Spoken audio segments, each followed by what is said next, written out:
Jom TV Online. Usisahau kusubscribe, kushare na kulike.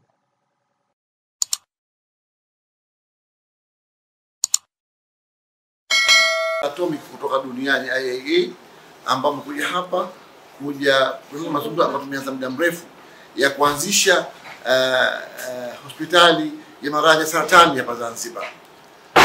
Wametuahidi na leo wamekuja kutueleza kwamba wako tayari kufanya na sisi kutoa mafunzo kwa vijana wetu waweze kuwa madaktari wazuri wa maradhi ya saratani na vile vile matibabu ya mionzi, vipimo vya kutibu mionzi. Kwa hivyo mkutano wa leo ulikuwa muhimu sana wa kuanzisha mchakato mzima wa kujenga hospitali ya saratani hapa Zanzibar. Kama unajua kama hospitali ya saratani duniani yameenea sana, ikiwemo Zanzibar. Ipo haja na umuhimu wa aina yake kuanzisha hospitali ya saratani Zanzibar, na kwa msaada wa IAEA tutaweza kufika pale pazuri, na tunaamini kwamba tutaendelea kuwasaidia Wazanzibari kuepukana na maradhi haya ambao